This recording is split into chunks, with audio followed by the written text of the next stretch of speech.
საქართველოში ვარდი უძველესი დროიდანაა კულტივირებული. 1958 წლიდან თბილისის, ბათუმისა და სოხუმის ბოტანიკურ ბაღებში მიმდინარეობს სამეცნიერო კვლევითი სამუშაოები ვარდის ინტროდუქციასა და ჰიბრიდულ სელექციაში. დღევანდელ რჩევებში ჩვენ ყურადღებას ვარდის ჯიშების მრავალფეროვნებასა და მოშენების წესებზე გავამახვილებთ. დღეს მდგომარეობით დეკორაციული მცენარეების მოვლა-მოყვანა უფრო განვითარების ფაზაშია შესული.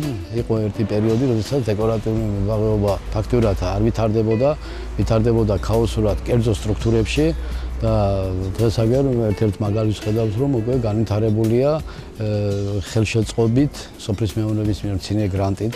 2007-ში ავიღე სახელმწიფო პროგრამით გათვალისწინებული იაფის სესხი ხულოს რაიონსა და ქალაქ ბათუმში საყვავილე მეურნეობის განვითარებისათვის.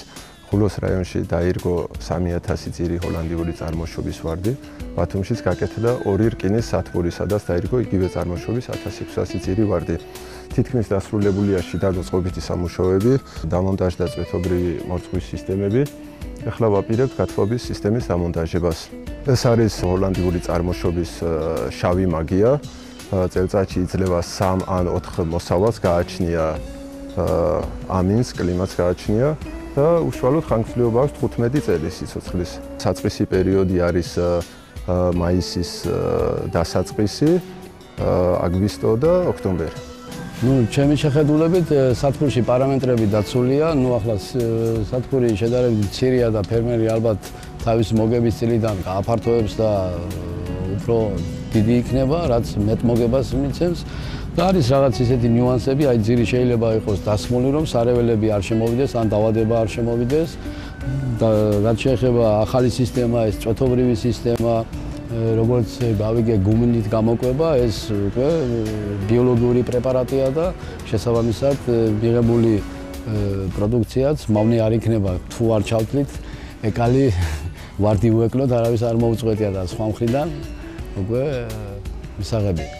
წვეთობრივი სისტემა გამართლებულია უბრალოდ გაიოლებულია მუშახელის დასაქმება, იმიტომ რომ და ძალიან კარგია იმით, რომ კვების სისტემა კარგად მიეწოდება თითოეულ ძირს და ამიტომ უფრო მეტი ეფექტი აქვს. ვარდის მოვლაში მთავარი არის წამლობა თავის ამას პერიოდულად ჭირდება, ბევრი სახის დაავადებები უჩნდება, ნაცროვანი დაავადებები, ტკიპა, სტრიას საწინააღმდეგო და დროულად ჭირდება ღონისძიებების გატარება დაწამლოვანი. ეს პრეპარატები არის ჩვენთანაც არის ფერმერთა სახლში, არის შვეიცარიული პრეპარატები, ძირითადად არის ტოპაზი, ფუნდაზოლი და კვების სისტემები ბევრია ძალიან. აუცილებლად უპირატესობა ნიადაგს აქვს, ეს უნდა იყოს კომბინირებული, აუცილებლად რომ ის სინესტე საკვები თანდათანობით მიიღოს. და შემდეგ დამატებითი კვების სისტემები აუცილებელია. ჩემი რეკომენდაციაა საჭიროა უფრო გაფართოვდეს, იმიტომ რომ მოთხოვნა საქართველოში, კერძოდ ჩვენ რეგიონში დეკორატიული მებაღეობის მოთხოვნა ძალიან მაღალია. ის კულტურული მცენარეების გარდა საჭირო არის უკვე დეკორაციული მცენარეები.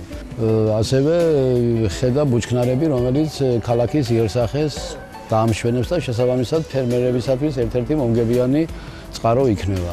რა თქმა უნდა, აქ თავარი არის ხარისხზე, ხარისხიან მოყვანაზე და ყველაფერი დროულად მიაწოდონ და ხარისხიან ვარდზე უკვე პრობლემა არ არის არც რეალიზაცია და არც არაფერი. ეს თავიდანვე ორიენტირებული იყო ადგილობრივ ბაზრობაზე. საბითუმოფა სიფასი მერყეობს ადგილობრივი ვარდი როცა შემოდის, საკმაოდ დაბალია თვითღირებულება, მაგრამ როცა რაოდენობა არის ღირს რა. რჩევები და რეკომენდაციები ძალიან ბევრია, რამდენად ფერმერები თანამედროვე ტექნოლოგიებს შეწუდებიან. ეს ცოტა ფინანსური და დროის ფაქტორიც არის, მაგრამ მთავარი ასეთი სათბურების გაკეთება სავსებით შესაძლებელია.